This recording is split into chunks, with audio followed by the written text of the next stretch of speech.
They may have only been tasked with standing or sitting in the background, uttering the odd line, or even just marching into a certain room. But each of these Star Wars performers all found a way to live on in the memory, and in some cases they even earned their characters a rather fascinating backstory. This isn't exactly a rarity in the Star Wars universe either, as evidenced by this list right here being a sequel to another one that we've done, which you can now click on here. Now do it. For now though, I am Gareth, this is What Culture Star Wars, and here are 8 more background actors in Star Wars who got themselves noticed. Number 8. Even Peele. When it comes to pointy-eared, force-sensitive beings, the galaxy far, far away definitely has you covered. Along with the likes of Yoda, Yaddle, and Grogu all flying the flag for their still unnamed little green species on the big and small screen, there was also another wonderfully strange little alien force wielder present in the background throughout George Lucas's prequel trilogy. Said Lannic Jedi Master went by the name of Even Peele, and was played by Michaela Cottrell in the films. And it wasn't long before those who spotted the grumpy-looking Jedi Council member began dreaming up a backstory for this background Jedi. Many felt that Peele could actually be related to the mighty Yoda, as the pair definitely look somewhat alike when stood side by side during the closing stages of Episode 1 The Phantom Menace. But this theory ultimately being debunked, Peele was revealed as a Lannic, Yoda is, well, who the hell knows, still didn't stop fans from wanting to know more about the Jedi Master. So it was only a matter of time before Peele started popping up in Legends material, and eventually earned himself a meteor role in Star Wars The Clone Wars. In that animated series, Blair Bess voiced the blunt and tough Jedi warrior, as the show eventually depicted the events that led to his demise in the titular battles. And if you needed another reminder of how popular this background Jedi ultimately became after getting noticed, 2021 actually saw someone pay almost $2,000 for Cottrell's hairpiece in The Phantom Menace. That is dedication. Number 7. The officer trying to keep a Star Destroyer from falling apart. Not for the last time on this list, this is an example of a background actor very much unintentionally getting themselves noticed during a Star Wars movie. Remember that moment during Episode 5, The Empire Strikes Back, when the Millennium Falcon is trying to evade the Empire and very nearly sends some Star Destroyers crashing into one another? Said gigantic Imperial vessels are forced to take evasive action. And it's in this moment when something rather hilarious occurs. You see, if you look closely as the various Imperial officers below react to their ships suddenly moving to avoid a collision, one poor extra accidentally ends up tumbling into one of the consoles nearby. And it's here when said piece of set comically moves position, with the background artist exposing the Empire's computers as little more than a hollow box not designed to be smashed into by an overly enthusiastic actor. It's a small mishap, yes, but one that has since been spotted by a decent amount of Star Wars lovers in subsequent re-releases, leading to many a chuckle at the unfortunate Imperial performer who got their attention for all the wrong reasons.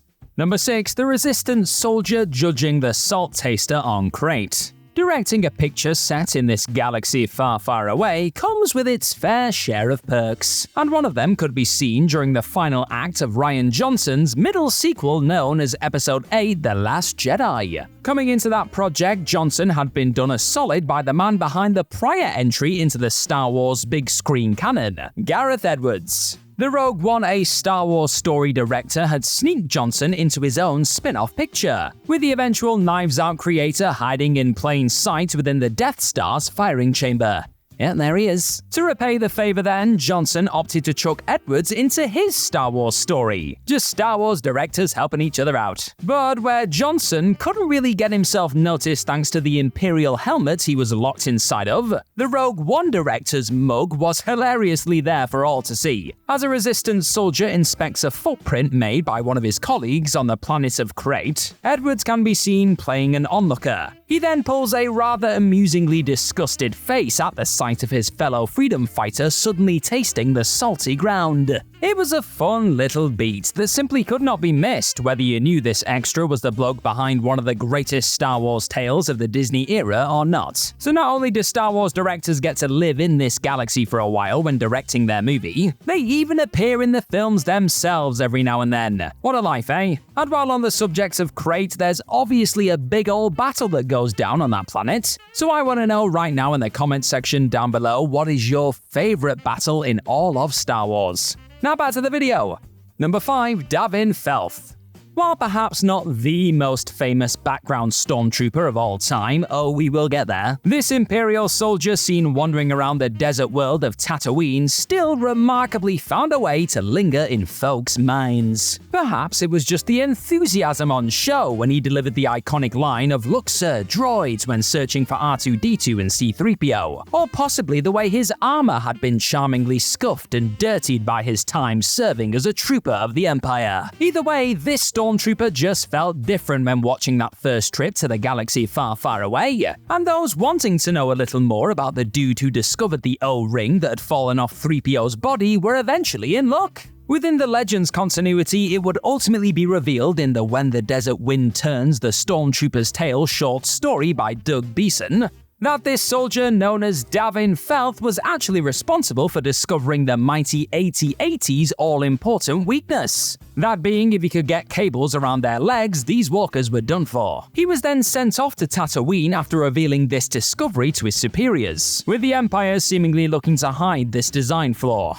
Joke's on them though, as Davin would then end up becoming a spy for the rebels, and likely handed them some rather useful AT-AT info. All that from one well-delivered line amidst the sand? Well played, Colin Michael Kitchen, the person who claims to have delivered said words when dubbing the scene. Cheers for watching this Star Wars video today, my friend, and if you are enjoying what you're watching, then hit that subscribe button down below for more of this What Culture Star Wars stuff in your part of the galaxy. Now back to the video. Number 4, a rather familiar Resistance pilot.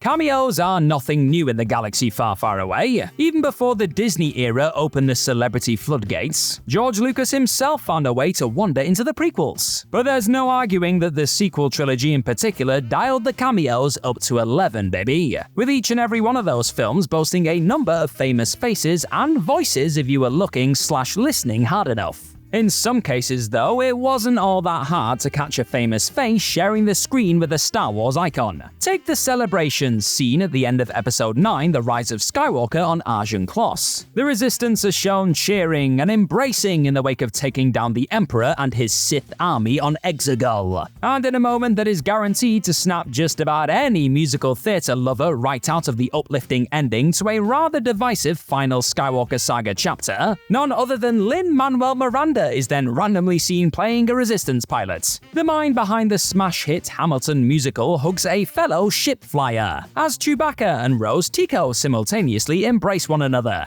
Now sure, this one was revealed beforehand, with Miranda popping up in a special look teaser for the movie before it released. But it's likely that most people had forgotten about that incoming cameo after spending 2 hours locked into this routinely baffling and uninspired conclusion. Still, when the moment arrived, he definitely made his seconds as an extra count. He did not throw away his shot at being noticed in a Star Wars movie. Number 3, Nick Sand.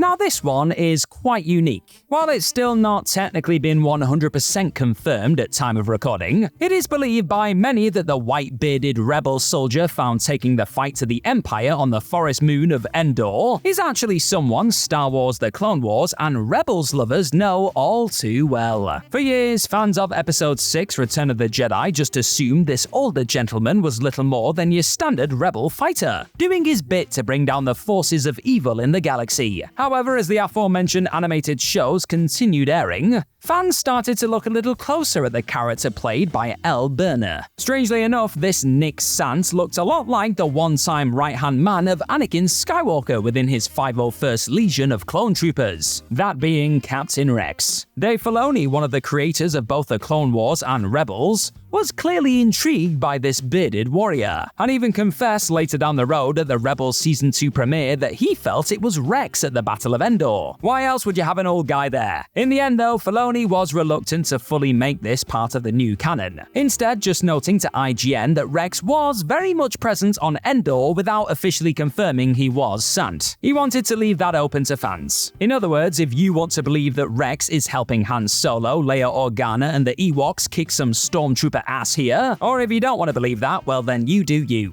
Either way, Burner's background character still clearly caught a few people's attention, some of them being very important Lucasfilm folk, decades after his 1983 debut.